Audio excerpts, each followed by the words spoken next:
этого будет представлено очередное послание президента Республики Таджикистан, лидера нации, уважаемого Эмомали Рахмона, об основных направлениях внутренней и внешней политики республики. Ранее в здании парламента Республики Таджикистан состоялось первое совместное заседание Маджлиси Милли и Маджлиси Намояндагон Маджлиси Оли Республики Таджикистан 7-го созыва. بله بینندگان گرامی طور همکارم بیان داشت صبح امروز جلسه یکم یکجایی مجلس ملی و مجلس نمایندگان مجلس عالی جمهوری تاجیکستان برگزار گردید و عین زمان طوری که ما طریق اکران های تلویزیون مشاهده میکنیم وکیلان و هیئت حکومت جمهوری تاجیکستان در بینای مجلسگاه کلان مجلس عالی جمهوری تاجیکستان جمع آمدند و انتظار ارائه پیام پرزیدنت جمهوری تاجیکستان پیشوای ملت محترم امامعلی رحمان و مجلس عالی جمهوری تاجیکستان هستند. В здании парламента имеется конференц-зал на 1500 мест, где в настоящее время для слушания очередного послания президента Республики Таджикистан, Маджлиси Оли Республики Таджикистан собрались члены Маджлиси Милли и депутаты Маджлиси Намояндагон, Маджлиси Оли Республики Таджикистан, премьер-министр, члены правительства страны, руководитель исполнительного аппарата президента Республики Таджикистан, руководители министерств и государственных комитетов, ведомств при президенте и правительстве страны, центральных судебных органов, других правоохранительных структур, академии наук, высших учебных заведений страны, председатели областей, городов и районов, руководители центров по реализации инвестиционных проектов, члены Общественного совета, Движения национального единства и возрождения Таджикистана, представители ряда общественных объединений, политических партий и члены творческих коллективов, руководители республиканских предприятий и учреждений, банков, крупных и активных частных компаний, представители дипломатического корпуса, средств массовой информации и инициативной молодежи. بینندگان گرامی پخش مستقیم پیام توسط همه شبکه‌های تلویزیونی و رادیویی به راه مانده شده همچنین برای هیئت خبرنگارانی که در داخل بینای پارلمان هستند نیز شرایط مساعد برای انعکاس این چاره‌بینی مهم سیاسی فراهم آورده شده است. Прямая трансляция послания будет осуществляться по всем телевизионным и радиоканалам, а для журналистов внутри здания парламента созданы благоприятные условия для освещения этого важного политического события. در بینای پارلمان تالار مجلس‌های یکجایه با 1500 جای نشست موجود است که عین زمان طوری که ما مشاهده میکنیم اعضایان مجلس ملی و نمایندگان مجلس عالی جمهوری تاجیکستان، سروزیر و اعضای حکومت مملکت، رهبر دستگاه اجرایی پرزیدنت جمهوری تاجیکستان، رهبریت وزارت و کمیته‌های دولتی، اداره‌های نزد پرزیدنت و حکومت، مقامات مرکزی سودی و دیگر نهادهای حفظ حقوق و ترتیبات، اکادمی ملی علم‌ها، مؤسسه‌های عالی تعلیمی، رهبران مرکزهای تطبیق لایحه‌های سرمایه‌گذاری، اعضای شورای جمعیتی، حرکت وحدت ملی و احیای تاجیکستان، وکیلان یکچند اتحادیه‌های جمعیتی، سیاسی و ایجادی، رهبریت کارخانه و مؤسسه‌های جمهوریوی، بانک‌ها، دایره تاجران و صاحبکاران و جوانان تشبثکار، نمایندگان هیئت دیپلماتی و واسطه‌های اخبار عموم جمع آمدند تا پیام پرزیدنت جمهوری تاجیکستان و مجلس عالی جمهوری تاجیکستان را بشنوند. В своем послании Маджлиси Оли Республики Таджикистан президент Республики Таджикистан уважаемый Эмомали Рахмон поставит конкретные задачи, направленные на эффективное продвижение внешней политики и обеспечение прогресса в сферах экономики и промышленности, энергетики, дорожно-транспортной отрасли, в областях безопасности и обороны, охраны правопорядка, здравоохранения, культуры, науки и образования, социальной защиты населения, молодежи, спорта и туризма. интизор меравад ки дар паём ба маҷлиси олии ҷумҳурии тоҷикистон президенти ҷумҳурии тоҷикистон пешвои миллат муҳтарам эмомалӣ раҳмон оид ба пешбурди самараноки сиёсати хориҷӣ ва таъмини пешрафти соҳаҳои иқтисоду саноат, энергетика, роҳу нақлиёт, амнияту мудофиа, ҳифзи ҳуқуқу тартибот, тандурустӣ, фарҳанг, علم و معارف، حفظ اجتماعی اهالی، جوانان، ورزش و سیاحی وظیفه‌های مشخص به میان گذارند.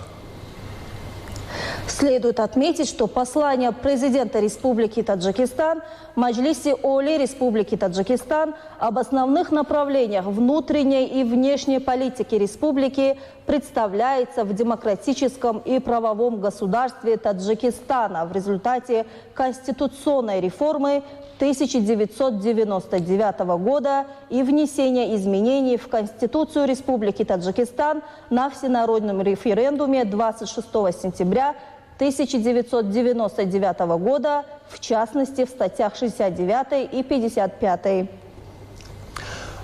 بله بینندگان گرامی ما در اکران‌های خود مشاهده کرده ایستاده ایم که وکیلان اعضایان مجلس ملی، وکیلان مجلس نمایندگان مجلس عالی جمهوری تاجیکستان، هیئت حکومت، کورپوس های دیپلماتی همه جمع آمدند و انتظار می رود که پس از چند لحظه پرزیدنت جمهوری تاجیکستان پیشوای ملت محترم امامعلی رحمان با پیام نوبتی به مجلس عالی سخنرانی نمایند.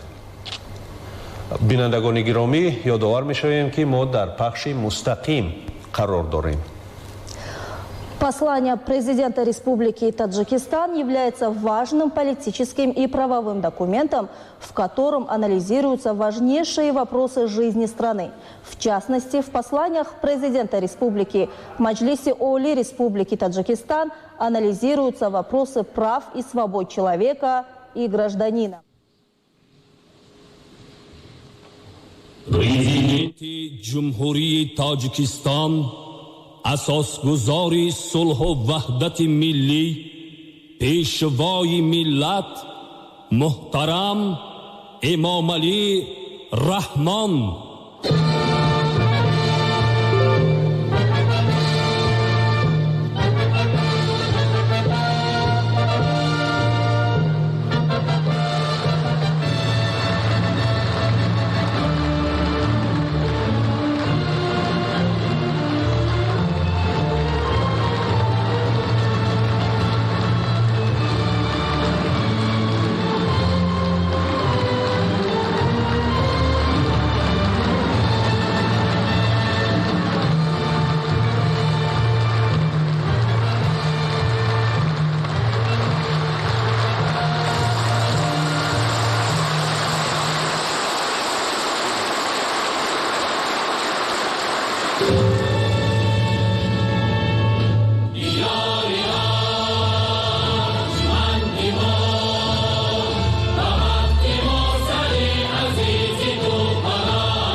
تشکر زیاد.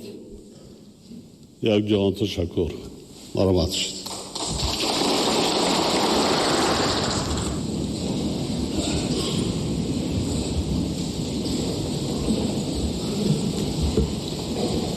هموطنان عزیز، محترم اعضای مجلس ملی و وکیلان مجلس نمایندگان، سال 2025 برای مردم شریف تاجیکستان و دولت صاحب استقلال تاجیکان با دستاوردهای نظررس و رویدادهای مهم باز یک سال تاریخی گردید. ماه مارس سال 2025 انتخابات وکیلان مجلس نمایندگان، مجلس‌های محلی وکیلان خلق و اعضای مجلس ملی مجلس عالی جمهوری تاجیکستان، یعنی چهاربینی مهم سیاسی در فضای آزاد، شفاف و در سطح بلند برگزار گردیدند. دیگر رویداد تاریخی حل پره مسائل سرحدی طی بیش از 100 سال اخیر حل نشده بین دو دولت، جمهوری تاجیکستان و جمهوری قرقیزستان، با امضای شرطنامه درباره معین کردن خط سرحدی دولتی می باشد.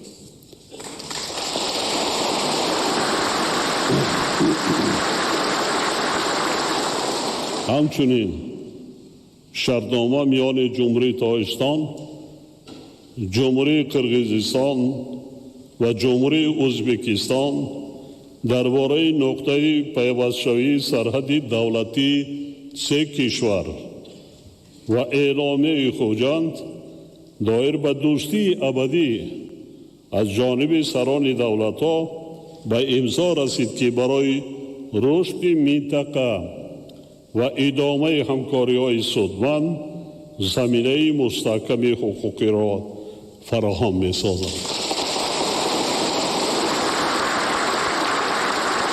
سال 2025 جمهوری تاجیکستان در دایره تشبس‌های جهانی خود جهت عملی سازی قطعنامه سازمان ملل متحد آید به سال بین المللی حفظ پیریخ‌ها، نخستین کنفرانس بین المللی سطح بلند آید به حفظ پیریخ‌ها را میزبانی نمود.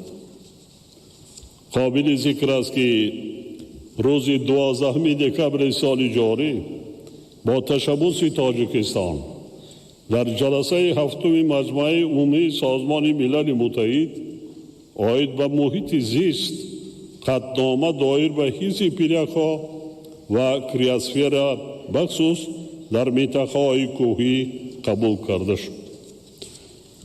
با تشبس دیگری کشور ما قطعنامه مخصوص مجمع عمومی سازمان ملل متحد زیر عنوان نقش ذهن صنعی در فراهم آوردن امکانات نوین برای رشد استوار در آسیای مرکزی قبول گردید.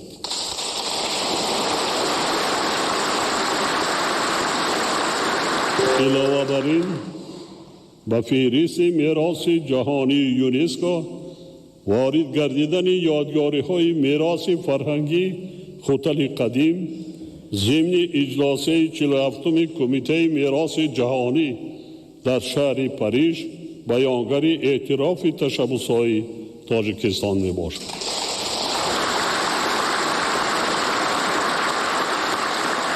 آن هم باعث افتخار است که 12 دکمبر سال جاری با اقدام تاجیکستان قطعنامه مجمع عمومی سازمان ملل متحد در خصوص اعلان کردن سال 2027 همچون سال بین المللی معرفت حقوقی قبول گردید.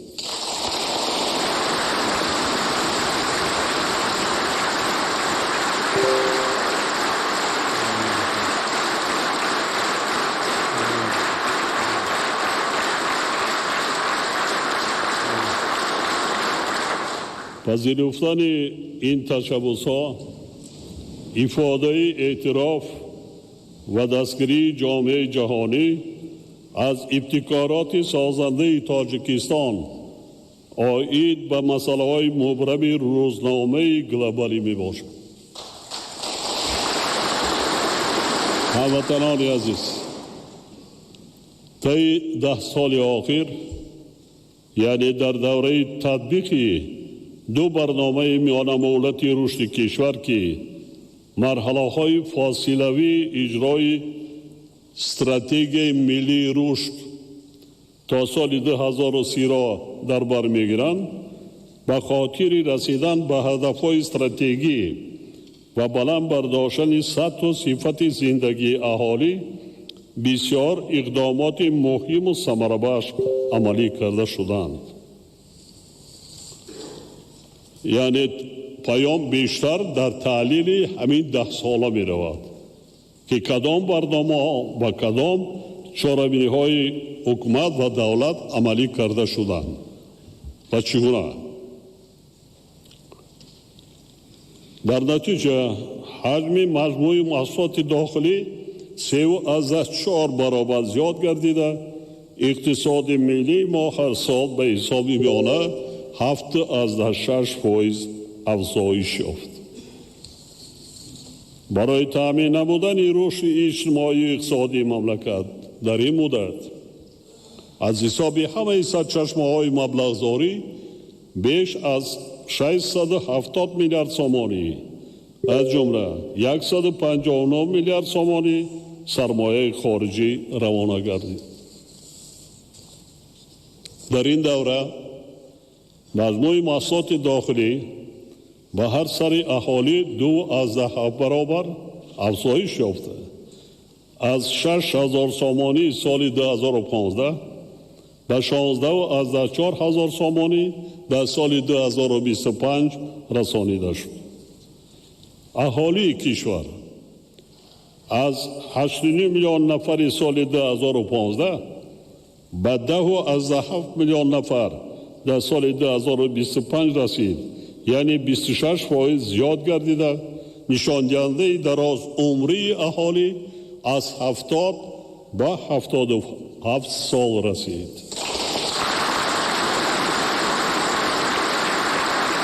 یعنی دراز عمری در 10 سال آخر 7 سال بالا رفت. در این مدت سطح کمبیزاتی تا 19% کاهش یافت. درآمد پولی اهالی از 26 میلیارد سومانی سال 2015 تا 165 میلیارد سومانی در سال 2025، یعنی بیش از 6 برابر افزایش شد. این کم نیست.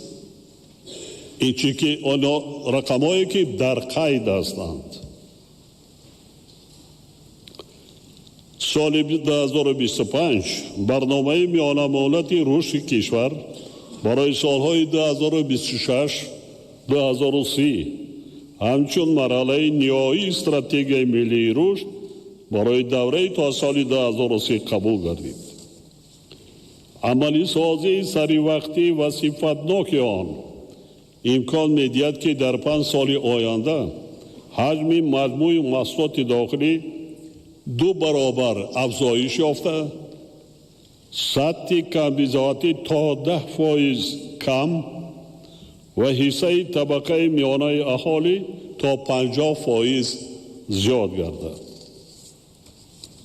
در این دوره رشد اقتصادی هر سال به حساب میانه 8.7% از جمله استحصال محصولات در ساحه‌های صنعت 20%، کشاورزی 8.4% و حجم خدمت‌رسانی‌های پولکی 11.7% افزایش می‌یابد. وابسته به این به حکومت مملکت، وزارت و اداره‌ها و مقامات اجرایی محلی حاکمیت دولتی سپارش داده می شود که برای نائل گردیدن به افضلیت‌های رشد، عملی سازی سری وقتی و پروژه برنامه میانه مهلتی رشد برای سالهای 2026 2030 را تأمین نمایند. حالا در کشور در سمت جلب سرمایه وطنی و خارجی، تأسیس کارخانه‌های صنعتی، ساختمان و از نوسازی انشاءات انرژتیکی و نقلیاتی، استفاده ثمرناک زمین‌های کشاورزی، توسعه خدمت‌رسانی‌ها، گسترش همکاری‌های منطقه‌ای و بین‌المللی و تطبیق لایحه‌های مهم، تدبیرهای مشخص عملی شده ایستادند. سال 2025 مجموع محصولات داخلی کشور به 173 میلیارد سامانی رسیده، سرعت رشد واقعی آن 8.4% را تشکیل داد.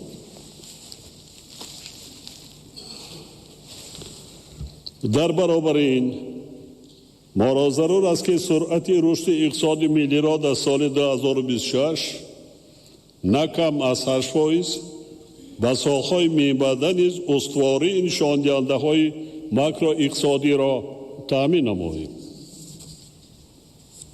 حکومت مملکت باید سمت‌های افزایش‌یابی رشد تکنولوژی‌های رقمی و ذهن صنعی، صنعت کنانی با سرعت با تکنولوژی‌های معاصر، استفاده امکانات‌های ترانزیتی و سیاحی، ادامه اصلاحات اداره‌کنی دولتی، دستگیری صاحبکاری و بهتر گردانیدن فضای سرمایه‌گذاری را تقویت باشد. در این روند با اداره‌کنی ثمرناک کارخانه‌های دولتی، رشد اقتصادی سبز و دورگی، گزارش به مدل اقتصادی با دانش و نوآوری اساس یافته، رشد سرمایه انسانی و پیشگیری کردن تأثیر تغییریابی اقلیم باید اعتباری اولین درجه داده شد. وکیلان محترم، پیشرفت با سرعت تکنولوژی‌های رقمی و توسعه امکانات‌های ذهن صنعی در جهان معاصر تقاضا می‌نماید که این دستاوردها در همه ساحه‌ها ثمرناک استفاده گردیده به منبع علاوه‌ای رشد اقتصادی و صادرات خدمت‌رسانی تبدیل داده شد. پارلمانت کشور را ضرور است که برای تأمین نمودن زمینه حقوقی گذاشتن به اقتصاد رقمی و استفاده ذهن صنعی چاره‌جویی نماید. در این روند خدمات علاقه وظیفه‌دار کرده می شود که جهت عملی سازی اقدامات سازنده در دایره سالهای رشد اقتصادی رقمی و اینوواسیون، همچنین در اساس هدف و وظیفه‌های استراتژیک کشور، لایحه استراتژی رشد ساحه علاقه جمهوری تاجیکستان برای دوره تا سال 2040 را تهیه با حکومت مملکت پیشنهاد نماید. ضرور است که جهت با اینترنت بلند سرعت تامین نمودن اهالی و رشد انفراستراکچور تلکمونیکاسیونی، از جمله تجدید خطهای نخی و نوری بین شهری و زیاد نمودن خطهای بین المللی، چاره‌های فوری اندیشیده شوند. وزارت رشد اقتصاد و سودا و آژانسی اینوواسیون و تکنولوژی رقمی وظیفه دارند که یکجا با وزارت‌های مالی و علم، صنعت و تکنولوژی نو و مالیه طلبات بازار میانه را در سمت اقتصاد رقمی آموخته برای زیاد نمودن تعداد متخصصان ساحه مذکور، همچنین بلند برداشتن صفت آماده سازی کادرها، تدبیرهای ضروری اندیشه. همچنین به وزارت مالیه، بانک ملی، کمیته انداز و دیگر وزارت و اداره‌های داخلدار سپارش داده می شود که کار را جهت زیاد نمودن حصه پرداخت‌های غیر نقدی و استفاده انفراستراکچور پرداخت تقویت داشت. آژانسی اینوواسیون و تکنولوژی رقمی جهت پورا جاری نمودن و عمومی گردانیدن سامانه یگانه خدمت‌رسانی‌های دولتی тадбирҳои таъхирнопазиранд. имрӯз моро зарур аст ки раванди идоракунии давлатиро бо истифода аз технологияҳои рақамӣ ва зеҳни сунъӣ баромонда таъсири омили инсониро дар тамоми соҳаҳо ва ҳама гуна муносибатҳои молиявӣ коҳиш. як мисоли оддӣ меорам. дар солҳои гузашта яъне то ҷорӣ намудани технологияҳои муосири ҳисоб ва пардохти нерӯи барқ, низоми рақамии билингӣ дар ҳисоботи шабакаҳои барқ 30-40% аҳолӣ ҳаққи истифодаи нерӯи барқро пардохт намекард. яъне ки мувофиқи маълумоти барқи тоҷик гӯё аҳолӣ пули барқро намедиспорад. баъд аз ҷорӣ шудани низоми нави билингӣ 100% аҳолӣ ҳамчун пурра пардохткунандаи ҳаққи истифодаи нерӯи барқ ба ҳисоб гирифта мешавад дар 11 моҳ. яъне вақте ки мо ғайри нақдӣ гузарондем ва дигар пули нақд нест, 100% кор дар дигар тараф. ин рақамҳо гувоҳӣ медиҳад ки қаблан таҳти таъсири омилҳои инсонӣ ё суистифода аз мансаб аз тарафи баъзе кормандони соҳа пардохтҳо пурра ба ҳисоб гирифта намешуданд ва талафоти биасоси нерӯи барқ ба таври сунъӣ ба зиммаи аҳолӣ ва дигар гурӯҳҳои истифодабарандагони нерӯи барқ гузаронида мешуд, ба аҳолӣ ва мошинҳои обкаш. пулро аз аҳолӣ ҷамъоварӣ мекарданд ва пул маблағро суистифода карда сунъӣ барро ба аҳолӣ ва мошинҳои обкаш бор мекарданд, яъне қарздор мекарданд. ин талафот. танҳо дар шаҳри душанбе дар натиҷаи ҷорӣ намудани низоми рақами билингӣ дар 11 моҳи соли равон талафот 13% ташкил кард ки нисбат ба ҳамин давраи соли 2024 7 банди фоизӣ кам мебошад. дар моҳи октябри соли ҷорӣ сатҳи талафот дар шаҳри душанбе то 5.1% аз 15.1% октябри соли 24 яъне 10 банди фоизӣ кам карда шуд. талафоти нерӯи барқ дар кишвар дар 11 моҳи соли ҷорӣ 3 миллиард киловатт-соатро ташкил карда нисбат ба ҳамин давраи соли гузашта 500 миллион киловатт-соат кам шудааст. дар ин муддат беш аз 100,000 муштариёни нав, яъне муштариёне ки дар ягон ҷо набуданд, ҳамин қасос 34 сол барро истифода мекарданд, ҳаққи барқро пули барро намеспориданд. ба қайд гирифта шуда ба низоми энергетикӣ 1 миллиард сомонӣ маблағ зиёд ворид гардидааст. 11 моҳ буд 1 миллиард. ин фақат ҳоло дар 5 шаҳру ноё, шаҳрҳои калон. талафот дар шаҳри душанбе дар 11 моҳи соли ҷорӣ аз 20 ба 13% ва дар моҳи октябр то 5% кам шудааст. дар як шаҳри бохтар 7,000 муштариёни истеъмолкунандагони барқ 34 сол тавонистанд вай карданд. дар шаҳри Кӯлоб аз ин да зиёдтар 10,000.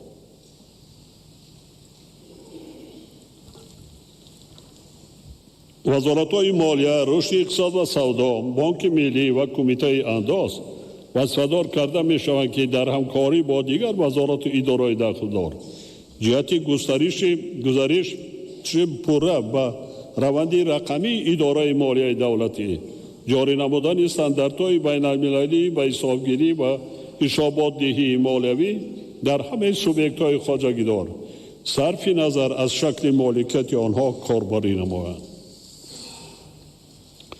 инчунин таъкид месозам ки пурра ҷорӣ намудани низоми пардохтҳои ғайринақдӣ дар нуқтаҳои савдову хизматрасонӣ аз ҷумлаи масъалаҳои муҳим мебошад.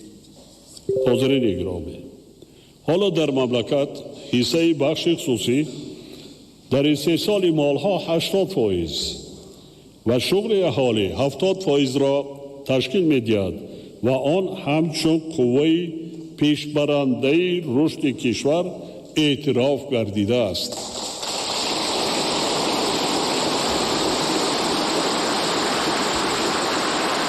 حکومت مملکت را ضرور است که جهت آسان نمودن دسترسی بخش خصوصی و ذخیره‌ها، خدمت‌رسان‌های دولتی، اطلاعات، واسطه‌های ارزان مالیوی، تکنولوژی‌ها و دانش‌ها برای بلند برداشتن رقابتناکی، تهیه و تطبیق لایحه‌های سرمایه‌گذاری و تحکیم موقع در بازارهای وطنی و خارجی تدبیرهای مؤثر اندیشد.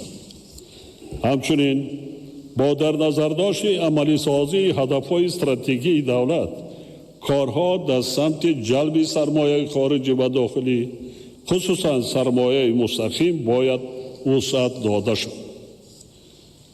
تا امروز برای تکمیل مأموری کنانی انداز، توسعه همکاری‌های فاصله‌ای با شهروندان و اندازپارندگان و گسترش اقتصادی رقمی در دایره برنامه رشد مأموری کنانی انداز برای سالهای 2020-2025 یک قطار تدبیرهای مهم عملی کرده شده.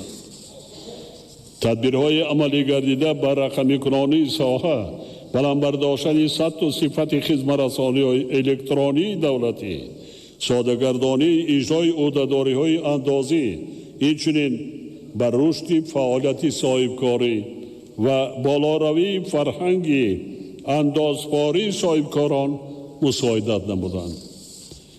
با در نظر داشت ادامه اصلاحات و ضرورت تقویت دستگیری فعالیت صاحبکاری، حکومت مملکت وظیفه‌دار کرده می شود که برنامه نوی رشد مأموری کنانی انداز برای سالهای 2026-2030 را در مهلت کوتاه قبول و تطبیق نماید.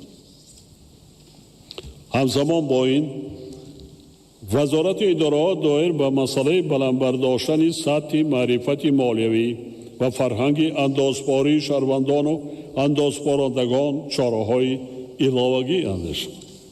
حاضرین محترم، در نتیجه عملی سازی تدبیرهای ضروری در سمت تامین نمودن رشد باثبات مملکت، حجم عمومی درآمد بودجه دولتی از حساب همه منبع‌های درآمد سال به سال افزایش یافته در سال 2025 به 50 میلیارد سامانی برابر گردید که نسبت به سال 2021 65% یا 20 میلیارد سامانی زیاد می باشد.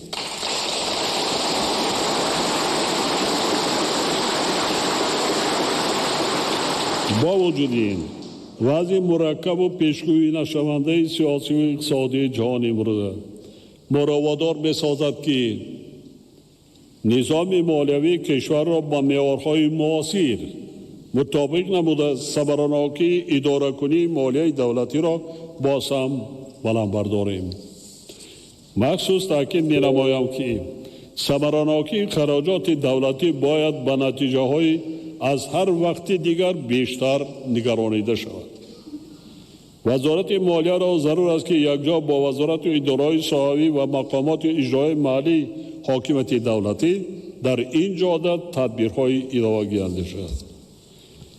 وزارت‌های مالیه، رشد اقتصاد و سودا، بانک ملی، کمیته دولتی سرمایه‌گذاری و اداره اموال دولتی و دیگر ساختارهای داخلدار وظیفه دارند که برای توسعه بازار کاغذهای قیمتناک دولتی و کارپوراتیوی چاره‌های ضروری را عملی نمایند. خاطر نشان می‌نمایم که با معاملات برآوردن کاغذهای قیمتناک سبز و تشکیل بازار تکراری فعال و شفاف آنها یکی از وظیفه‌های مهم در این سال میباشد. همزمان باید استراتژی رشد بازار سرمایه تهیه و قبول کرده شود. در 10 سال آخر حجم عمومی قرض‌های داده شده 143 میلیارد سامانی را تشکیل داده است، ولی همگی 38% آن به صاحبکاری استحصالی راست می‌آید که این هنوز کافی نیست. بانک ملی و تشکیلات‌های قرضی را ضرور است که جهت جلب بیشتر سرمایه خارجی به نظام بانکی پس‌اندازهای شخصانی واقعی و حقوقی و باز هم زیاد نمودن پیشنهاد قرض و ساحه‌های عرضه‌ناک اقتصاد بخش و صاحبکاری 3 سالی تدبیرهای علاوه‌ای را راه اندازی نمایند. برای بهتر نمودن دسترسی صاحبکاران 3 سالی به مبلغ‌های ارزان دراز مدت و افزایش دادن حجم قرض پیشنهاد می‌نمایم که فاند کفالت قرض‌ها تأسیس داده شد.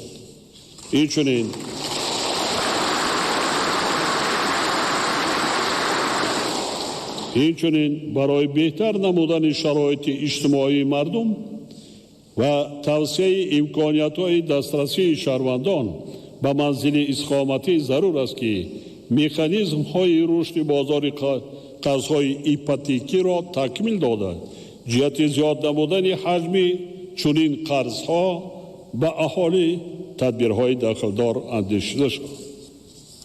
وکیلان محترم، با مقصد نائل گردیدن به یکی از هدف‌های استراتژی ملی صنعتی کنانی با صورت کشور در دوره تطبیق آن سالهای 2019-2025 یعنی در 7 سال اخیر بیش از 2600 کارخانه صنعتی با تشکیل زیاده از 87,000 جای کاری ساخته به استفاده داده شده است.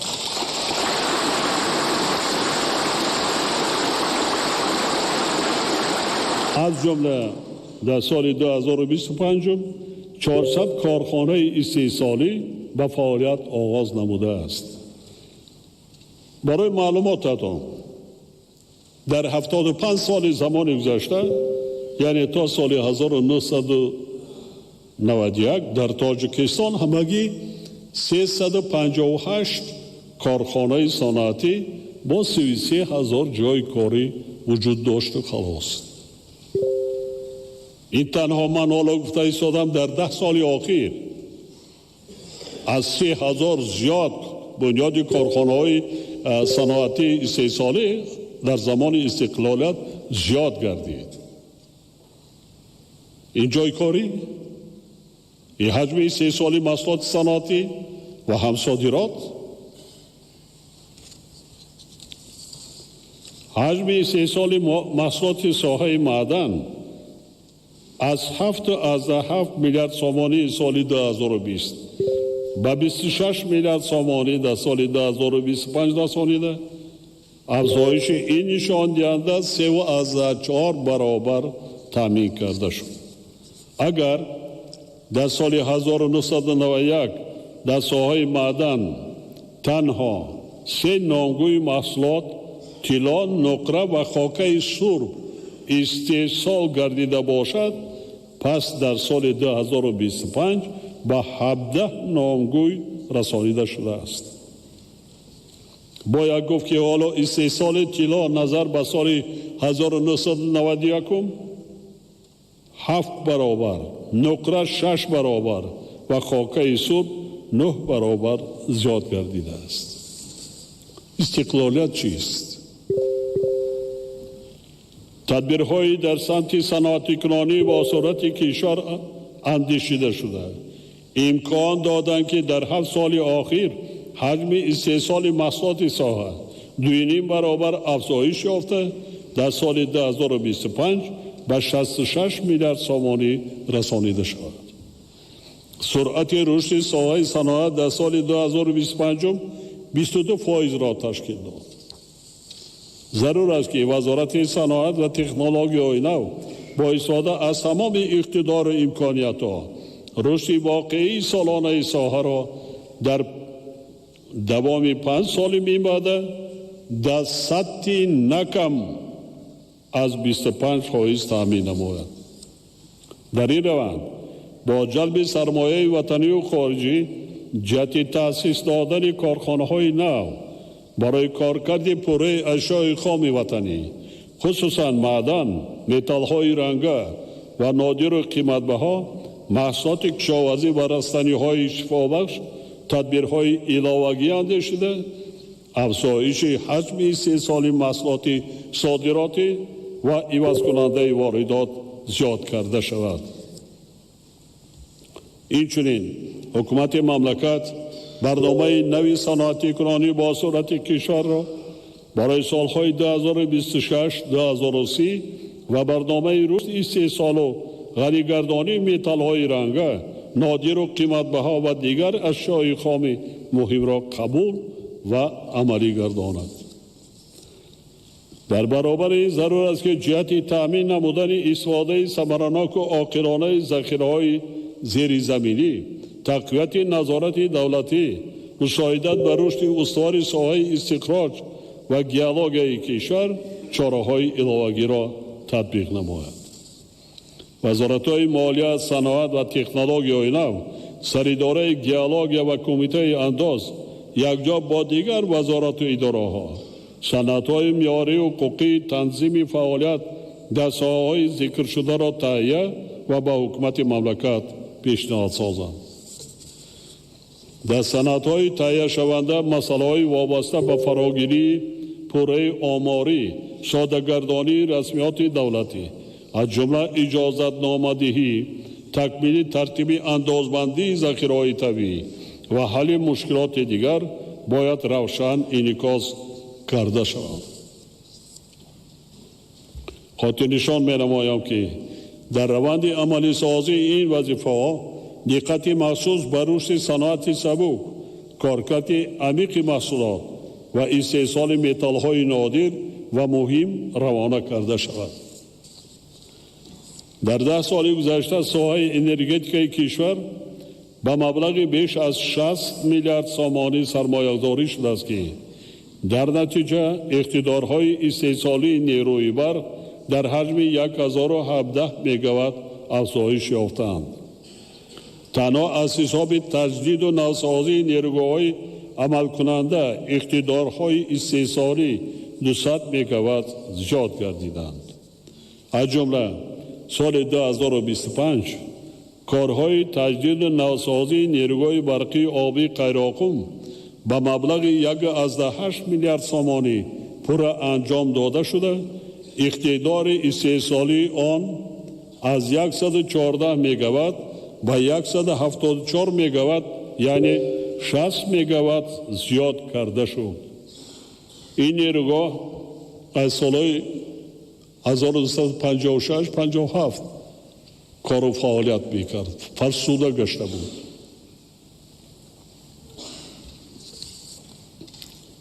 عموما درباره تجدید نیروگاه در پیام بفکر گذشته تاکید کرده بودم.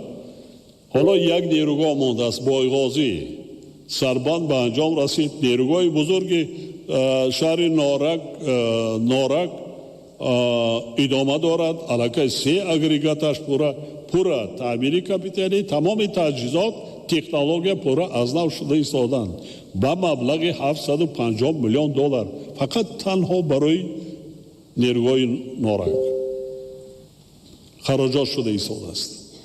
برابر بنیاد نیروگاه برقی آبی راغون ما نیروگاه‌های برقی آبی که سالهای طولانی کار و فعالیت کردن آنها را نیز تعمیر و تجدیدی کپیتالی کرده ایستادیم که برای 50 سالهای دیگر 100 سالهای دیگر برای ملت ما خدمت رسانند.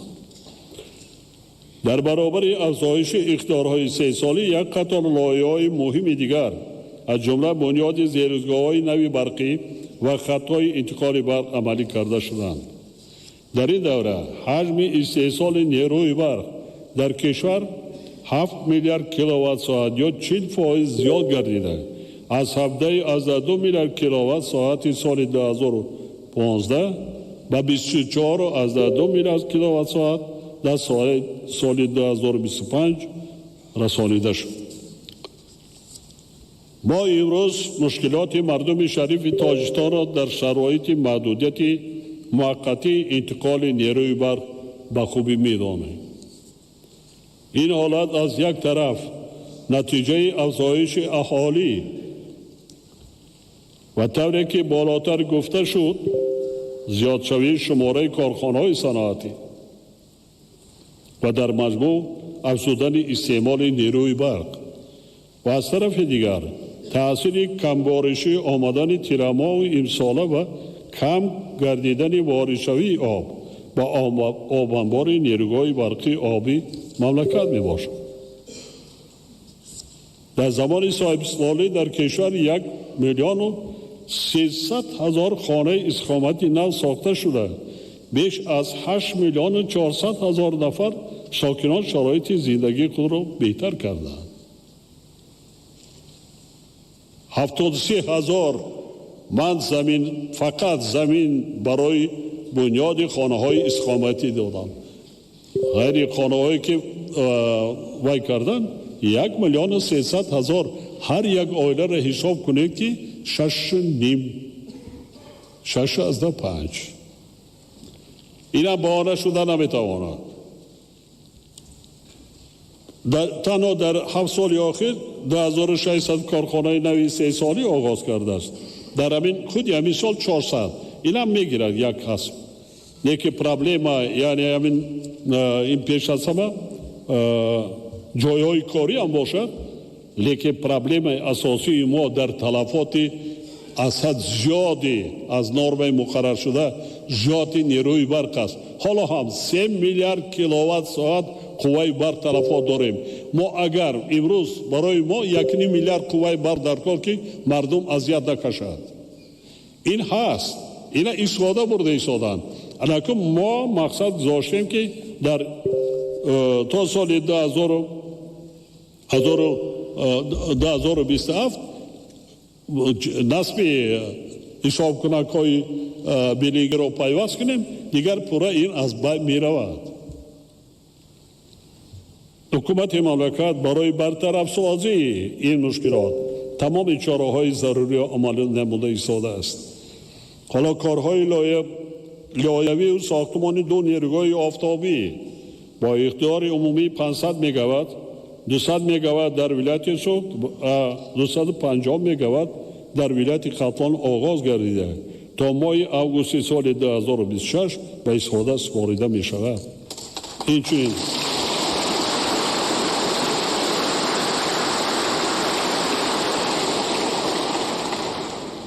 اینچنین ماه سپتامبر سال 2027 اگریگات سیوم نیروگاه برقی آبی راغون به کار درآورده می شود. استقلال انرژتیکی کشور تامین می گردد.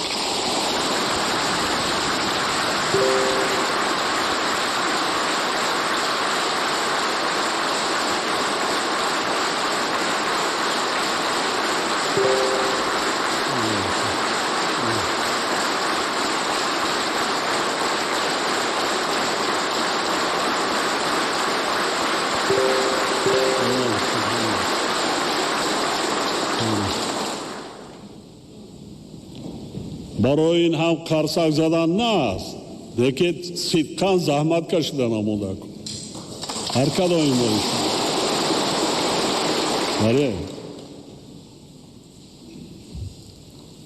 حکومت مملکت با استفاده از همه ذخیره و امکانیات ها روند ساختمان نیروگاه برقی آبی راغون را پیوسته ادامه می‌دهد. حالا در انشاءات مذکور 18,600 نفر کارگران یعنی ساختمانچیان و کارمندان مهندسی و تکنیکی فعالیت دارند و شماره تکنیکا یعنی ماشین و مکانیزم ها زیاده از 3,900 عدد را تشکیل میده. چون این ساختمان کم در کشورهای دنیا و برای ادامه با سرعت کارهای ساختمان در نیروگاه سالی روان از سبب بودجه دولتی بیش از 9 میلیارد سومانی مبلغ جاری کرده شد و تا این روز در نیروگاه قریب 60% کارهای ساختمان به انجام رسانیده شدند. از همه کارهای وزین به انجام رسیدند. از همه کارهای وزین و دشوار سرخراجات قریب که به انجام رسیده است. حکومت مملکت تمام راهبران و مسئولین و ساختمانچیان این انشاءات بزرگ وظیفه دارند که ساختمان نیروگاه را با مسئولیتی بلند و با صفت وسعت بخشیده اجرای سپارش داده شده را جهت در ماه سپتامبر سال 2027 با کار درآوردن اگریگات سیوم نیروگاه یعنی رسیدن به استقلال انرژتیکی را تامین نمایند.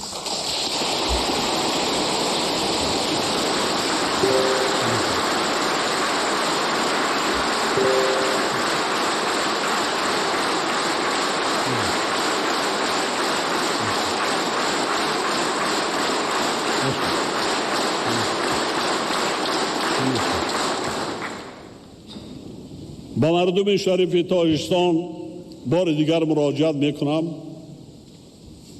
بار دیگر ما را درست فهمید. ما شما از همه روزهای سخت و سنگینی بر دوش ملت آمده سالهای 90 پس سر کرده بیرون شدیم.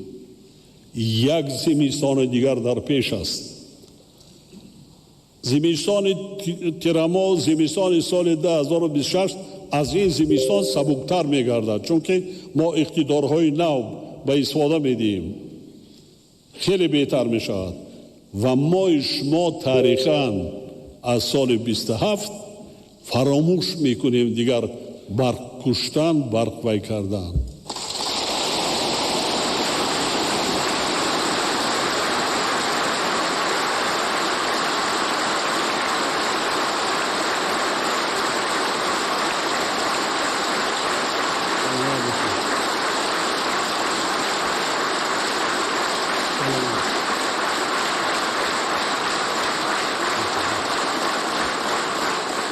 طبق تحلیلات طلبات با نیروی برق در داخل مملکت سال به سال افزایش یافته. سال 2030 نسبت به سال 2025 31% زیاد می‌گردد.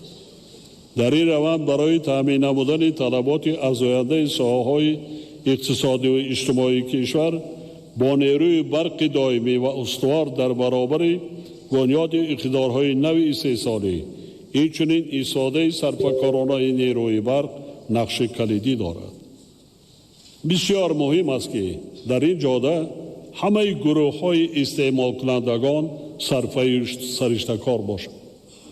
اگر ما سرفکارانه استفاده بریم، همین برق برای ما بسنده است. لیکن افسوس در جامعه هست نفرانی که بی انصاف هم می شوند. ما تصمیم گرفته ایم که در دوران 2 سال آینده با جلب سرمایه مستقیم در کشور یک چند نیروگاه برقی آفتابی را با اقتدار عمومی 1500 مگاوات مورد استفاده قرار دهیم. غیر آنه که ما سال آینده تا در ماه آگوست 500 مگاوات نیروگاه آفتابی به استفاده می‌دهیم. باز 1000 مگاوات دیگر در سال 2027 نیروگاه آفتابی دیگر بنیاد کرده در ولایت سوخ به استفاده می‌دهیم که مردم ما دیگر محتاج نشود به دیگران، مشکلی نداشته باشد.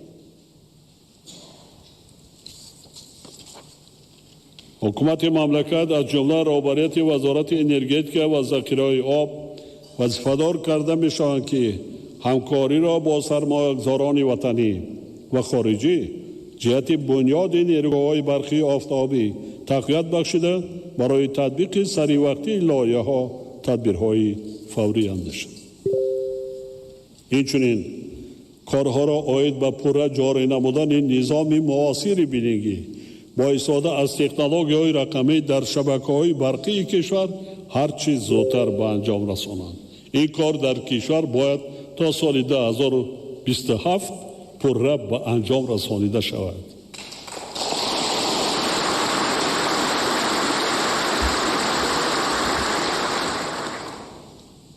تاجیکستان دارای ذخیره‌های زیاد هیدروانرژی بوده. امکان دارد که در همین جا یک ایستاده گذارم. فقط در شهر دوشنبه که آنها قریب پوره با این تکنولوژی گذاشتند، در فقط همین سال پوره گذاشتند با انجام رسانیدن، در 11 ماه نسبت به سال گذشته 750 میلیون سومانی از حساب فقط مبلغ برقی که استفاده بردن زیاد درآمد وارد شده است. یک شهر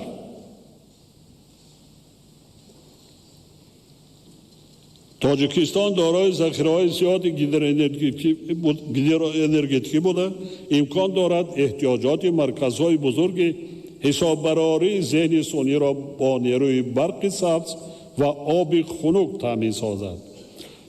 داتا سنترال این چی است؟ این بسیار باید اگر به شرط برق ما زیادی کند ما این را میرویم، نکند نمیرویم. از این هراسیده ما در کار نیست، برعکس ما درآمد بیشتر میگیریم. اگر یک کیلووات 1 سنت باشد 2 سنت یا 4 سنت میفروخته باشیم، در این جاده ما تا 9 سنت 10 سنت در جایش درآمد بیشتر میدهد. با تکنولوژی رقمی و است پیشرفته دنیا. خب آبی خنک برای چی آبی خنک؟ خراجات این بیشتر برای خنک کردن سیستم آبی خنک در کار. از دریای وخش، دریای پنج، دریای زرافشان یخ، یعنی این 50% افکتیو نست فایده‌ناکیش بلند میشه. بنیاد کردن در همین خیلی جایها که آبی خنک دارد که سیستم باید خنک دایم خنک کردن در کار، آبی خنک در کار. از این رو با حکومت مملکت سفارش داده می شود که با مقصد استفاده امکانیت های ذهن سونی در روند رشد دایر با تأسیس کورپوراسیون ملی ذهن سونی، مرکز منطقوی ذهن سونی و مجموعه مرکزهای کارکرد معلومات سبز داتا سنترال چاره‌جویی نمایند. دوستان عزیز، با وجود تغییریابی اقلیم از جمله حرارت بلند هوا سال 2025 در نتیجه زحمت ساختگیرانه کشاورزان مملکت سرعت رشد ساحه کشاورزی با 8.5% رسیده فراوانی بازار استعمالی تامین کرده شد. سال 2025 در تاریخ انسانیت از همه گرمترین سال واقع گرفته شده است. همچنین سطح حفظ امنیت آذخواری از 60% سال 2015 تا 85% در سال 2025 زیاد گردید. یعنی کشاورزان مملکت خصوصا در شرایط نامساعد آب و هوای سال جاری از جمله خاکباریش‌های شدید صافدلانه زحمت کشیده بازار استعمالی را با محصولات تامین کرده ایستادند. بنابراین به همه کشاورزان، دهقانان، متخصصان ساحه و اهالی که با زحمت صادقانه و وطندوستانه و استفاده عاقلانه آب و زمین محصولات غذایی استحصال میکنند سپاس و منتداری بیان مینمایم.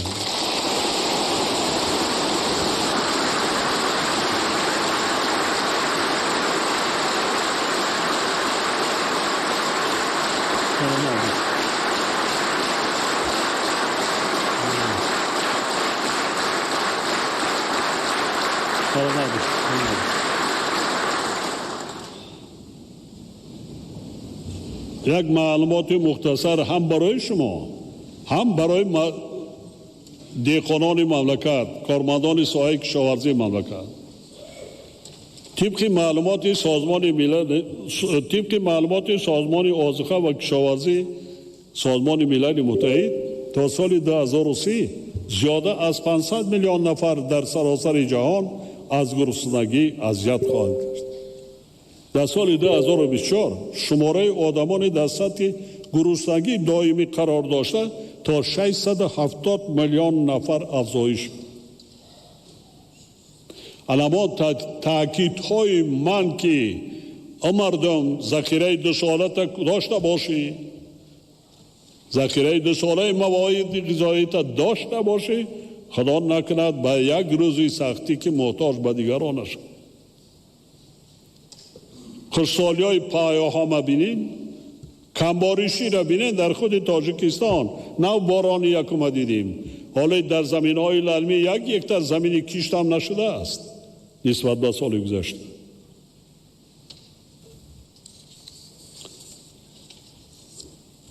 اطمینان دارم که با در نظر داشت چنین شرایط ناگوار کشاورزان مملکت باز هم بیشتر زحمت کشیده با استفاده ثمرناک از همه امکانیات‌ها از جمله آب و زمین حاصل فراوان می‌رانند و امنیت آزکاری کشور را بهتر تامین می‌نمایند. در رابطه با این با حکومت مملکت سپارش داده می‌شود که لایحه قانون درباره سیاست اگراری را تهیه و پیشنهاد نماید. حکومت مملکت همچنین وظیفه‌دار کرده می‌شود که با در نظر داشت نقش ساحه پختکاری در تأمین اهالی با جای کاری، استحصال اشیاء خام برای رشد صنعت سبک و خوراکواری و افزایش حجم صادرات محصولات، مکانیزم تأمین نمودن رشد استوار ساحه پختکاری را جاری نماید. همچنین برنامه دولتی رشد اینواتسیونی ساحه پختکاری برای سالهای 2026-2030 را تهیه و عملی ساخت. ساحه کشاورزی در تمام دنیا، حتی کشورهای متمدن، کشورهای از لحاظ تکنولوژی پیشرفتگی، اکثریت کل مردمشان در ساحه اگراری و با جای کار تامین میشه.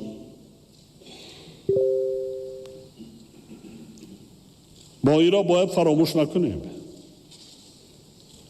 وزارت‌های عدلیه، کشاورزی، مالیه، رشد اقتصاد و سودا، کمیته انداز و خدمات گمرک جهت دستگیری ساحه پختکاری تا به اعتدال آمدن وضع ساحه پیشنهادهای ضروری را دای به وارد نمودن تغییرات داخلدار و سندهای معیاری حقوقی در مهلت 2 ماه با حکومت مملکت منظور نمایند. تأکید می‌نمایم که حتم‌گردانی فعالیت ثمرناک خواجگی‌های پختکار مسئله مهم در این سهم میباشد. وکیلان محترم، برای بهتر نمودن وضع راه و شاهراهای ماشینگر و به کشور ترانزیتی تبدیل دادن تاجیکستان، حالا تطبیق 16 لایحه سرمایه‌گذاری دولتی به مبلغ عمومی 11.3 میلیارد سومانی ادامه دارد. سال 2025 در دایره لایحه‌های ذکر شده به مبلغ عمومی زیاده از 5.4 میلیارد سومانی 236 کیلومتر راه‌های ماشینگرد و دیگر انشاءات راه و نقلیات مطابق به طلبات بین المللی به استفاده داده شدند. راه‌های آب گرم نورآباد براغون به درازی عمومی 87 کیلومتر، 109 کیلومتر راه قلعه خم ونج، 40 کیلومتر راه‌های بین المللی در ولایت سود، 30 پل خرد و بزرگ، 5 نقب و 6 دالان ضد ترمه و درازی 13 کیلومتر از جمله انشاءات ذکر شده می باشد. حالا بنیاد 50 کیلومتر راه دنگره گلستان، 33 کیلومتر راه گلستان فرخار و باز 12 کیلومتر راه‌های بین المللی در ولایت سو با مبلغ عمومی 2 میلیارد سومانی ادامه دارد. سال 2025 ساختمان پل کلانترین در کشور از بالای آبانبار نیروگاه برقی آبی راغون به درازی 920 متر و 3 پل ماشینگذار به درازی 368 متر آغاز گردید که مبلغ عمومی آنها 900 میلیون سومانی را تشکیل می‌دهد. سال 2026 ساختمان از نوسازی 300 کیلومتر راه‌های ماشینگردی بین المللی و جمهوری با مبلغ عمومی 3 میلیارد سومانی آغاز می‌گردد. راه‌های وحدت آبیگرم 70 کیلومتر، یعنی از وحدت تا راغون، گلستان کلاب 33 کیلومتر، خاروق راشقاله 39 کیلومتر، مرغاب کلمه 67 کیلومتر، بلجوان سری قاصار 55 کیلومتر، خیستیوز کانی بادام 10 کیلومتر، 11 کیلومتر راه تواروی شهر کلاب و 5 پول ماشینگرد در راه لبیجر سنگوار از جمله آنها می باشد. وزارت نقلیات را ضرور است که فعالیت خود را در همکاری با شریکان رشد جهت ادامه بنیاد و تجدید راه‌های دارای اهمیت بین المللی و نظارت صفت اجرای کارهای لایحه‌ای وسعت بخشد. همزمان با این جهت تشکیل مرکزهای نقلیاتی و لوجستیکی از نوسازی پارک نقلیاتی راه آهن و انفراستراکچور آن چاره‌جویی نمایند. همچنین حکومت مملکت وظیفه‌دار کرده می شود که جهت از نوسازی و به شرایط معاصر خدمت‌رسانی مطابق گردانیدن فرودگاه‌های بین المللی دوشنبه، باختر و کلاب تدبیرهای ضروری اندیشید. ساخته ماده کار فرودگاه‌های زبط طلبات زمانه مطابق. قابل ذکر است که طی 3 سال اخیر در کشور بیش از 3000 کیلومتر راه‌های محلی از جمله 2,600 کیلومتر از حساب صاحبکاران و اهالی بنیاد و تجدید گردیده. حالا این اقدام نیک با مرام ادامه دارد. با استفاده از فرصت به همه صاحبکاران و مردم شریف تاجیکستان برای سهم ارزنده در تجدید و ساختمان راه‌ها، بنیاد مؤسسه‌های اجتماعی بخصوص مؤسسه‌های تحصیلاتی تا مکتبی و میانه عمومی و دیگر کارهای آبادانی و بنیادکاری از صمیم قلب منتداری بیان می‌نمایم.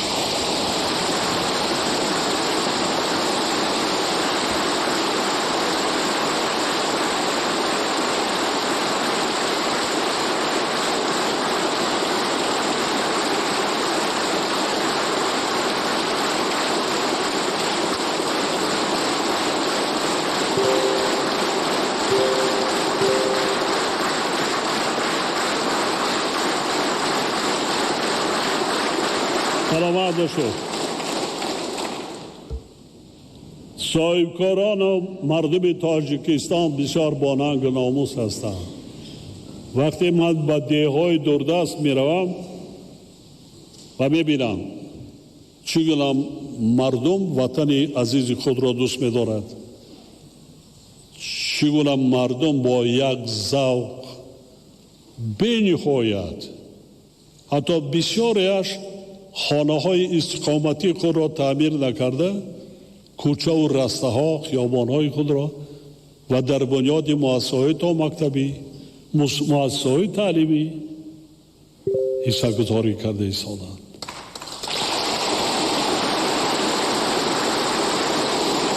انا همین که باشد محترم اعضای حکومت و وکیلان مردمی، وظیفه جانی و ایمانی ما شما صادقانه با این مردم، انم که با مردمی با ننگ ناموس صادقانه خدمت کردن است.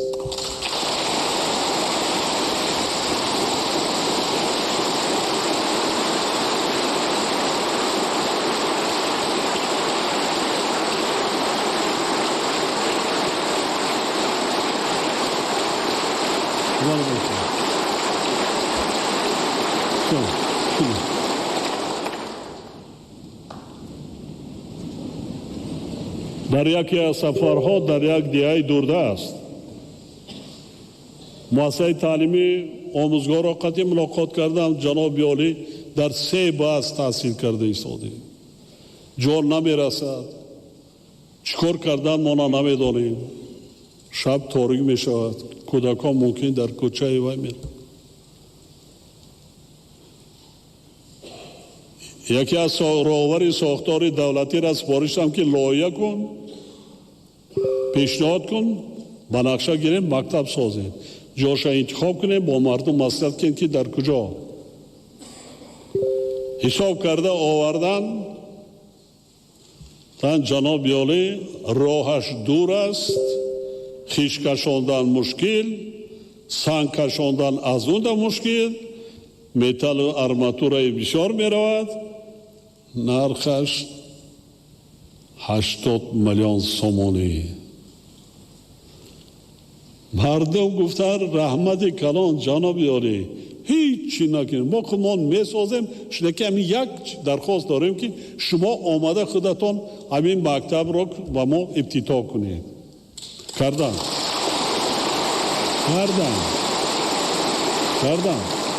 هزارها هزار کردن.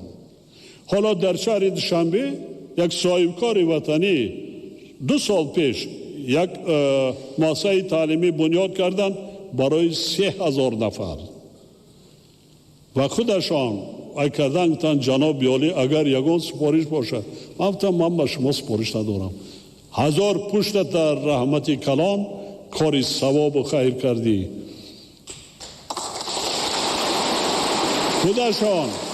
خودشان در جناب عالی یک گوشه شهر نشان تین که مشکلاتی جای نشست داره برای بچه ها. من گفتم من نمیدانم روبرت شهر میداند خوبتر. پرسید برای چی؟ یک مؤسسه تعلیمی دیگر در 2 سال میسازم برای 5000 نفر. علاقه کارهای ساختمانی را شروع کرده است. چگونه رحمت نمیگوی؟ چگونه؟ حالا برای بنا بعضا دیوها محلهای اهالی دوردست میروید، شهر شده است. خانه های مردم کم بیزاید را تعمیر کردن، در دیوالاشان را درست کردن، کوچه ها و رسته ها چراغان، اسفالت پوش، مکتب، مؤسسه تا مکتبی، کارخانه دوزندگی، تولد خانه، حمام، قصر فرهنگ، نشان، پرچم. در بسیار شهر نایار نه نشان است نه پرچم. احسان بچونین رئیسان جماعت، رهبران شهر نایار و پیش از همه مردم شریف تاجیکستان.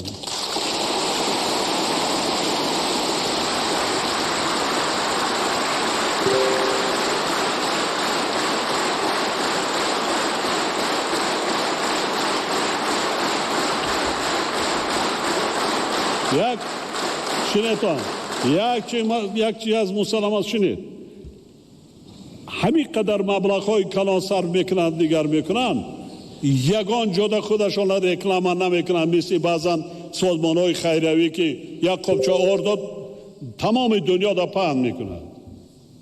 من رفتم تاجیکا را کمک کردم، من رفتم تاجیکا را ایره کردم، میلیارد خراجات کرده ایستادن، هزارها مؤسسه تعلیمی بنیاد کردن، حالا صدها مؤسسه تا مکتبی بنیاد کرده ایستادن، هزارها کیلومتر را که تعمیر و تجدید و مفرش کرده ایستادن، کارخانه های استحصالی بنیاد کرده ایستادن، جای کاری برای هموطنان خود کرده ایستادن. لیکن کو تعریف کنی نمیکنن، رکلام نمیکنن. وزیرای محترم ما کجایی که پرزیدنت برود عقب کامera دا توغرو میشوند برای پرزیدنت. اینا محاسبه ببینید نمیکنند. دیدید یگان جدا یگان کس وای کرد انا میرم ما کردم، انا میرم وای کردم کرده است. نه دیدید نانگو نامساخه، دیدید هیچی ملی را خوشناسی ملی وطن دوستی وطن پرستی انا امین است.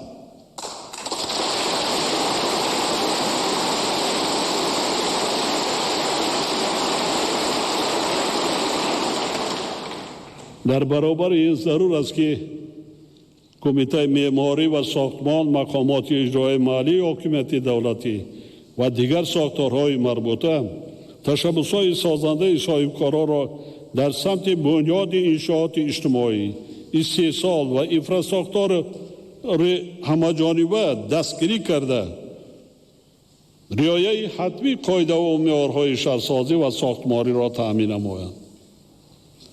و زمین استفاده صنعت بلند معماری، عنصرهای ملی و زمانوی، تکنولوژی‌های معاصر و مسائل با صفت ساختمانی راه اندازی کرده شد.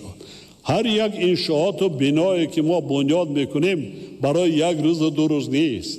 طرز بنیاد کنیم که 100 ساله ها با این ملت و با این مردم خدمت رساند. هم سیمای دهات و شهر و ناحیه ما را زیبا گرداند.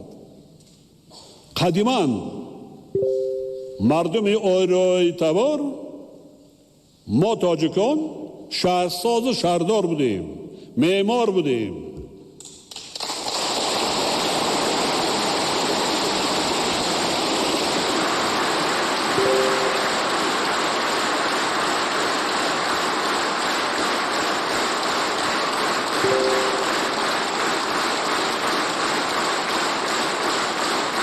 سلامت باشید، سلامت باشید.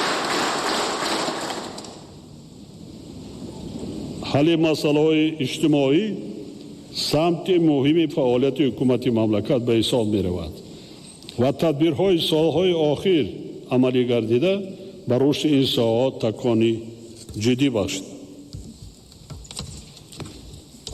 مثلا اگر حصه جداکنی مالیوی برای ساحهای اجتماعی در سال 2024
در 10 سال اخیر 150 انشاءات ساحه فرهنگ را ساخته به استفاده داده ایم و 350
به اهالی مملکت رایگان توفیق کرده شد.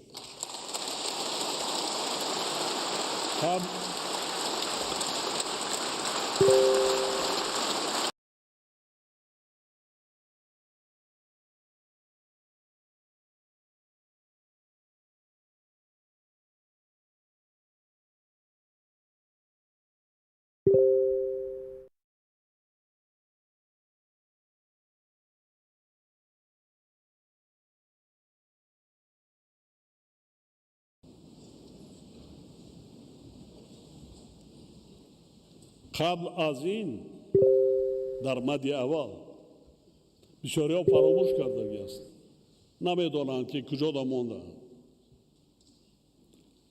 قبل از این ما قرآن مجید را به زبان دولتی، به زبان کلی ترجمه و چاپ کردیم تا اینکه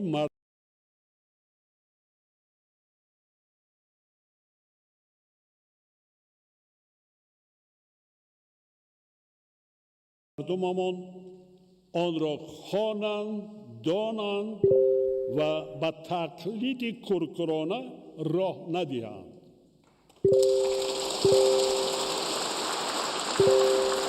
من این کار کردم، تقسیم کردم، بال ادامه دارد. گیرند خوانند، لکسیای بیگانگان را کم گوش کنید. گیرین به زبان تاجیکی فهما هر یک آیت کلام ربانی معنیش از خوانید. خودتان را بیهوده نکشید. خوانید، پند است، حکمت است.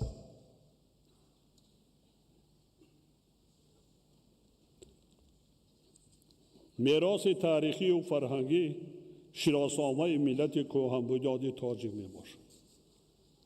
ولی با وجود آنکه یادگاری باستانی زیاده از 70% این میراث را تشکیل میدهند، در کشور قانون ساحه باستانشناسی موجود نیست. وابسته به این مسئولین ساحه را ضرور است که لایحه قانونی مذکور را در مهلت کوتاه‌ترین تهیه و به حکومت مملکت پیشنهاد نمایند. سال روان با سعی و تلاش‌های کشور ما 11 یادگاری میراث فرهنگی خوتل قدیم در نایه‌های جلال الدین بلخی، دنگره، واسی، فرخار و خاولینگ ولایت قتلان به فهرست میراث جهانی یونسکو وارد کرده شد.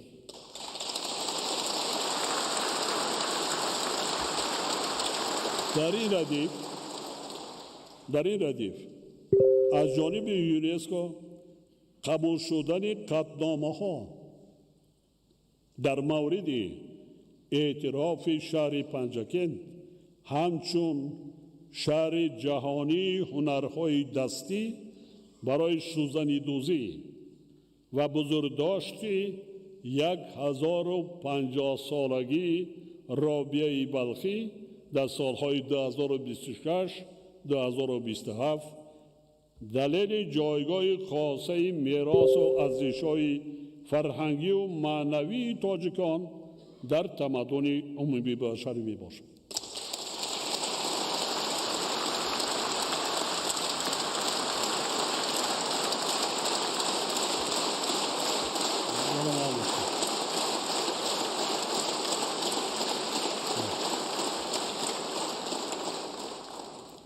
همچنین تنظیم همایش‌ها زیر عنوان استوانه کروش اعلامیه ابتدایی حقوق گوناگون رنگی فرهنگی، اولین اعلامیه حقوق بشر در تاریخ انسانیت، باعث افتخار و سربلندی ملت آریایی ما می باشد.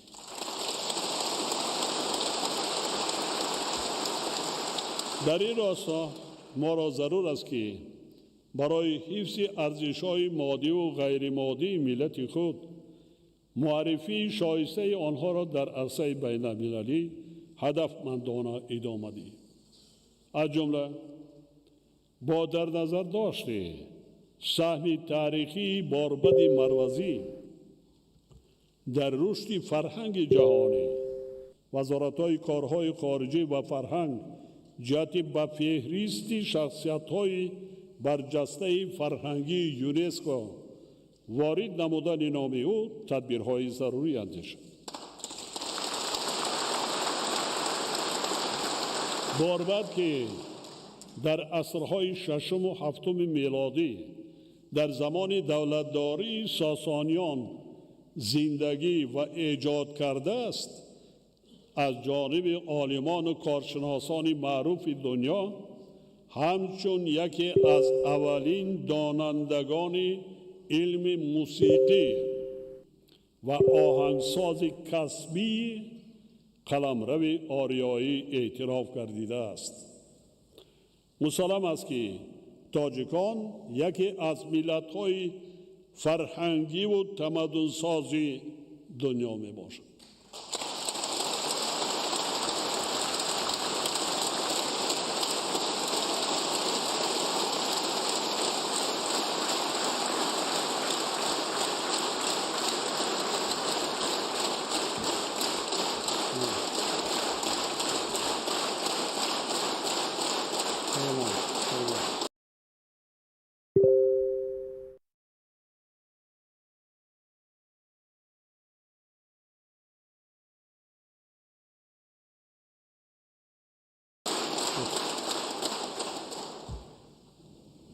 باعث افتخار ماست که گذشتگان نگنام ما آریایی ها به جهانیان زبان و فرهنگ، علم و هنر، آیین و سنت های بای و رنگارنگی بشردوستانه از جمله نوروز، اینچنین عنعنه‌های پیشرفته دولتداری یعنی تمدن و فرهنگ جاودانه را به میراث گذاشتند.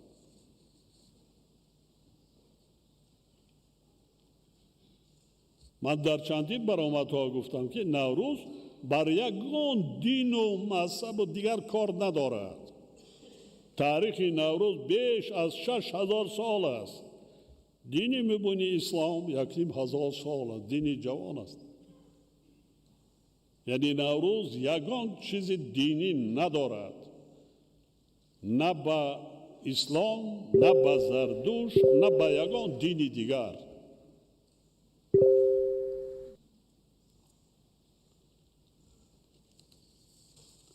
ما وظیفه داریم که در برابر افتخار کردن از میراث عالم شمول اجداد خود آن را صاحبی کنیم، آموزیم، ادامه دهیم و برای نسل‌های آینده همچون گنجینه بی‌بهای هویت ساز به میراث گذاریم.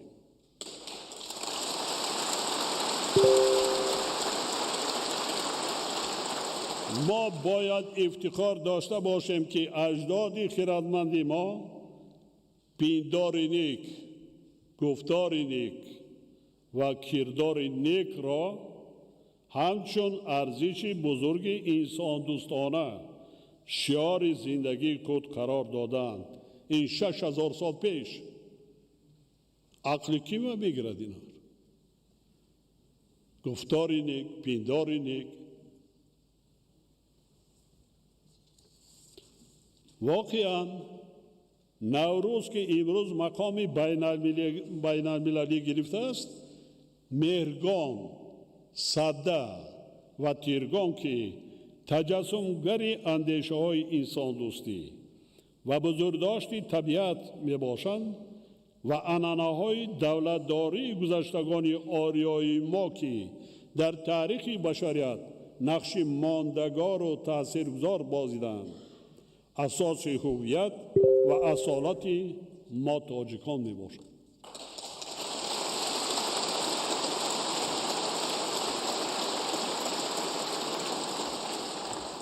بنابراین از همه امی دست میکشیم، از همه امی 6000 ساله تاریخ ملت خود دست میکشیم. نمیره مردم در درست فهماندن در کار هستند. بعضا پیدا میشوند که این به دین اسلام به یگان دین مایه ندارد. دین اسلام به راه خودش با گفتن که مسلمانی ما را از دست ما غیر خدای تعالی یگان کس حقوقی گرفتن ندارد. نیست، او کیفر در دنیا نیست.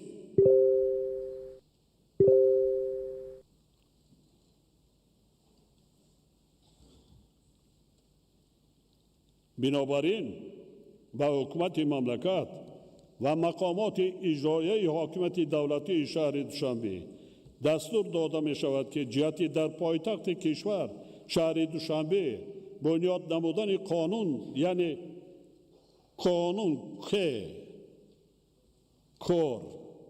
نه قانونه قانون، یعنی مرکز تمدن آریایی چهار جون نماید.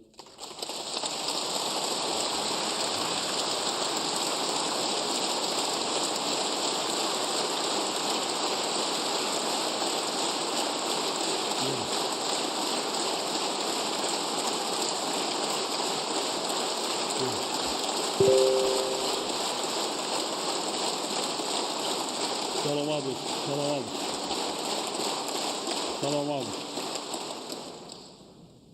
همچنین با در نظر داشته فلسفه و حکمت جاودانه نوروز، سنت و عنعنه های بشردوستانه آن و استفاده آنها برای تربیت نسل های آینده در شهر دوشنبه مرکز بین المللی نوروز بنیاد کرده شود.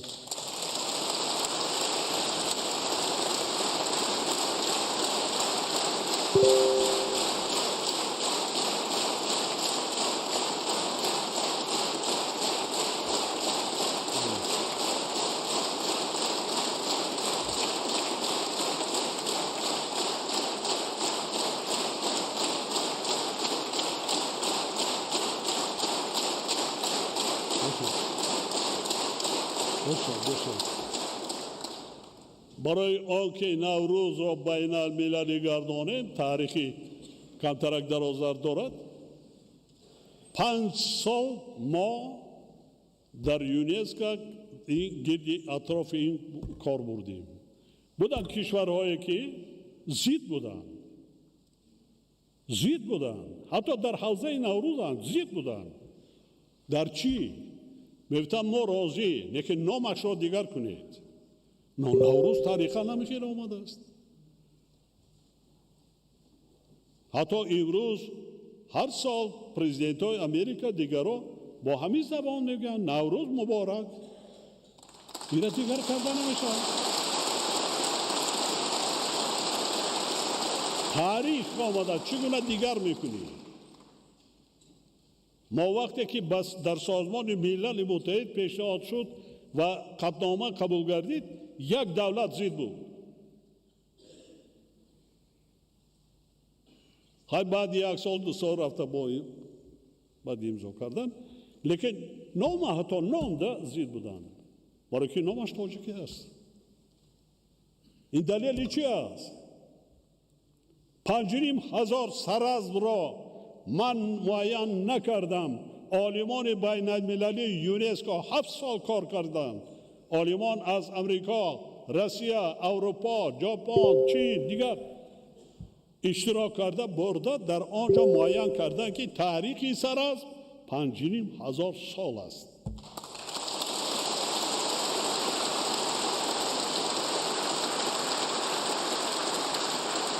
نوروز گفته ایستاده است من تاریخی بیش از 6,000 سال دارم.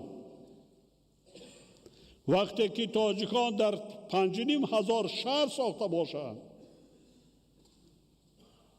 شهرداری کرده باشند، این راست می آید. اطمینان دارم که عملی نمودن اقدامات ذکر شده دلیل ردناپذیری تاریخ و فرهنگی بیش از 6,000 ساله ما تاجیکان می گردد.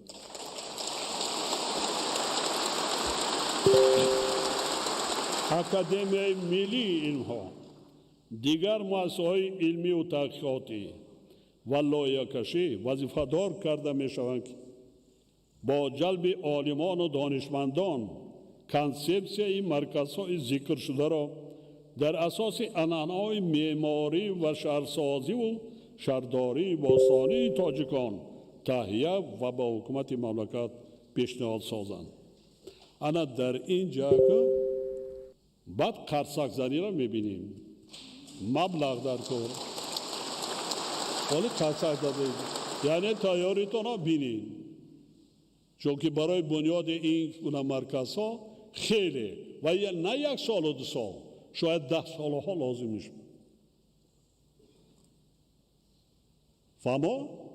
فهمیده ای سادیتون؟ لیکن نترسید، رای گریزه نگیرید. میسازد ملت تاجیک، مادر تاجیک تولد کرده ایستاده است. هر روز هر یک جوان مردای بننگ ناموس پیشنهاد کرده ایستادند که کور را چپا میکنند.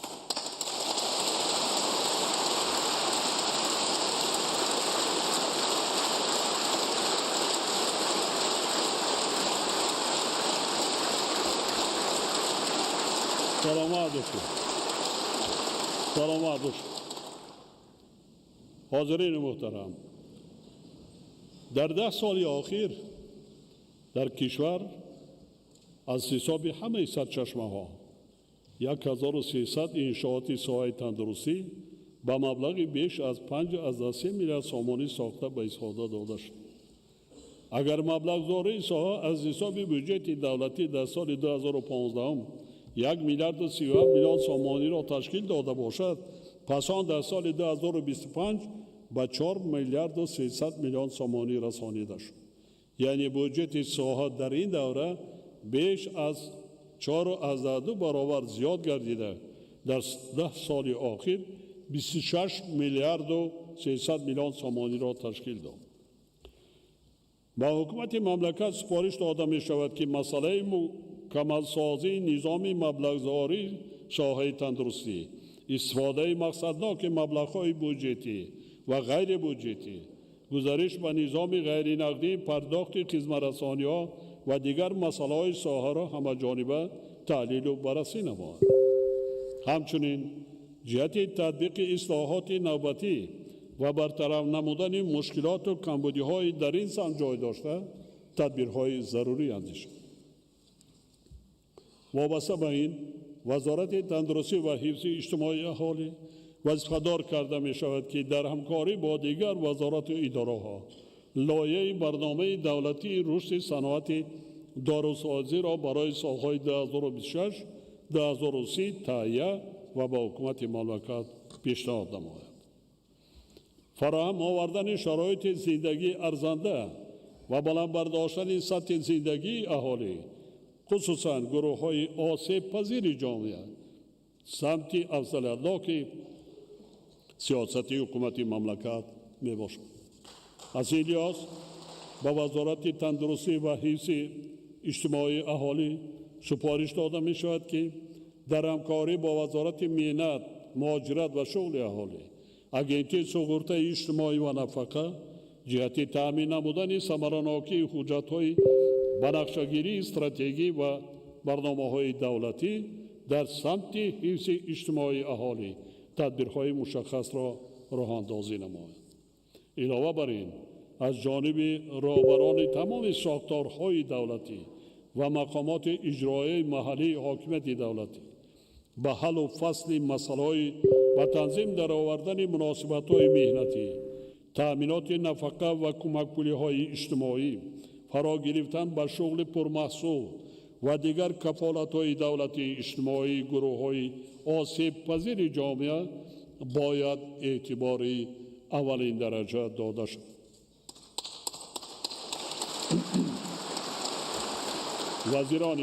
وکیلان محترم، تاجیکستان کشوری دارای ذخیره‌های غنی قوه کاری بوده. افزایش آن در دوام 10 سال اخیر 2% سالانه یعنی زیاده از 880,000 نفر را تشکیل داده است. هر سال در ساحه گوناگون اقتصاد کشور زیاده از 200,000 جای کاری نو تأسیس داده شده. بیش از 150,000 نفر ختم کردگان مؤسسه‌های تحصیلات کسبی به بازار مهنت وارد می‌گردند. از این لحاظ از جانب وزارت مهنت، مهاجرت و شغل اهالی و دیگر ساختارهای مربوطه جهت عملی گردانیدن سیاست دولت در سمت مساعدت به شغل اهالی باید چاره‌های سودمند اندیشیده شود. با شغل رسمی جلب کردن اهالی قابل مهنت، تامین نمودن کفالت‌های مهنتی کارمندان و حسابگیری دقیق قوه کاری، تقویت بودجه سقورت اجتماعی و در این زمینه بلند برداشتن حفظ اجتماعی شهروندان مسائل مهمترین در این سهم میباشد. مقامات اجرایی محلی حاکمیت دولتی و وزارت اداره ها وظیفه دارند که تطبیق ثمره بخش نشاندهنده های پیش بینی نموده برنامه های دولتی را جهت در 5 سال آینده تأسیس دادن 1,400,000 جای کاری و در این روند بلند برداشتن نقش صاحب کاری خود، کاسبی و هنرهای مردمی را تامین سازند. در این روند به مسئله باکار تامین نمودن ختم کنندگان مرکزهای تعلیمی، مؤسسه‌های تحصیلات ابتدایی و میانه‌ای مخصوص در نوبت اول زنان، معیوبان و دیگر کاتگوری‌های اهالی به دستگیری اجتماعی احتیاجمند باید اعتباری خاص داده شود.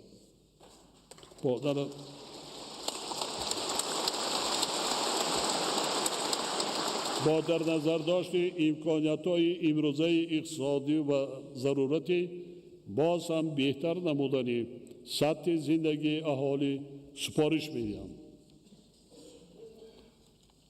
از 1 سپتامبر سال 2026 معاش وظیفوی کارمندان مؤسسه‌های معارف از جمله مؤسسه‌های تا مکتبی و میانه عمومی 25%، دیگر مؤسسه‌های ساحه معارف، شاخه‌های علم، فرهنگ، ورزش، تندرستی، مؤسسه‌های ساحه حفظ اجتماعی، مقامات حاکمیت و اداره‌کنی دولتی و دیگر مؤسسه‌های بودجتی اینچنین استیپندیاها 20% زیاد کرده شود.